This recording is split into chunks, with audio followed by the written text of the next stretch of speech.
Krismasi ni sikukuu ya Kikristo inayoadhimisha kuzaliwa kwa Yesu Kristo, ambaye Wakristo muamini kuwa mwokozi wa ulimwengu. Ingawa Biblia haitaji tarehe halisi ya kuzaliwa kwa Yesu, kanisa la awali lilichagua tarehe 25 Disemba kuadhimisha tukio hilo muhimu. Asili ya Krismasi inaanza katika maandiko ya Biblia, hasa Injili za Mathayo na Luka zinazoeleza kuzaliwa kwa Yesu huko Bethlehem.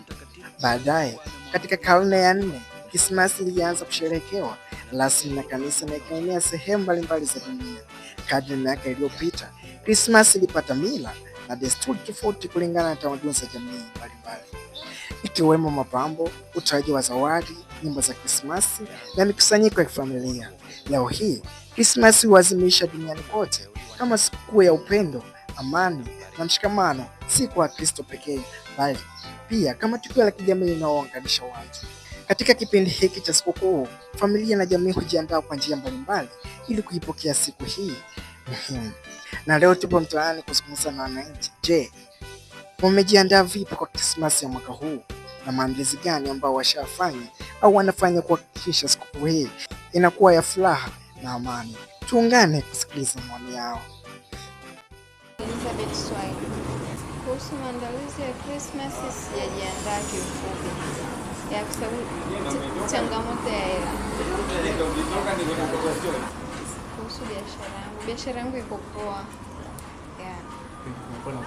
Utofauti hamna, ila tuseme utofauti hakuna, lakini pia inatokea ni msimu wa sikukuu kidogo wateja wanakuwa wengi.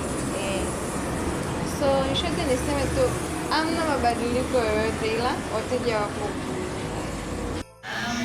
Kuhusu neno la mwisho la kuwawish ni kwamba niwatakie tu heri ya sikukuu ya Christmas na mwaka mpya. Kwa majina yangu naitwa Rosa Samuel Mdachi. Ni mkazi wa Bahirodi.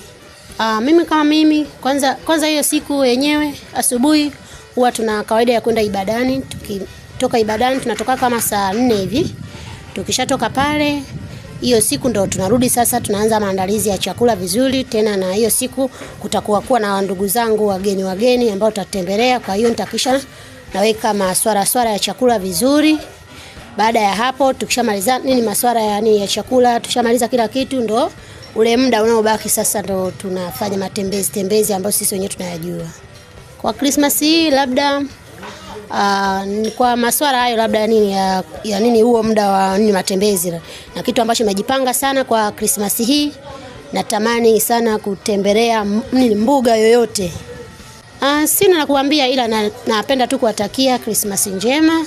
So Goodson Haron Mgima, napenda kuwatakia watu wote heri ya Christmas pamoja na mwaka mpya. Kwa upande wangu nimejiandaa vizuri, kwamba tunapojua siku za Christmas tunaenda kanisani kumwomba Mwenyezi Mungu, kwa sababu sio jambo rahisi mwanzo wa mwaka mpaka mwisho wa mwaka kumaliza na kuwa na nguvu na afya tele, kwa sababu watu wengine wametamani kuwa kama wewe kumaliza mwaka wameshindwa. Kwa hiyo kwangu mimi maandalizi yako vizuri, na kwa wenzangu pia na imani maandalizi yatakuwa vizuri. Na hayo ndiyo maoni ya wanajamii kwa ujumla. Sikukuu ya Krismasi ni zaidi ya sherehe na mapambo. Ni kumbukumbu ya kuzaliwa kwa Yesu Kristo na ujumbe wake wa upendo, amani na mshikamano kwa wanadamu wote. Historia ya Krismasi inatukumbusha kuishi kwa maadili mema, kusaidiana na kujenga jamii yenye umoja. Tunapoadhimisha sikukuu hii, ni vyema kuendeleza roho ya Krismasi, si kwa siku moja tu, bali katika maisha yetu ya kila siku. Niwatakie Krismasi njema na maandalizi mema kwa ujumla. Langu jina ni Richard Mike.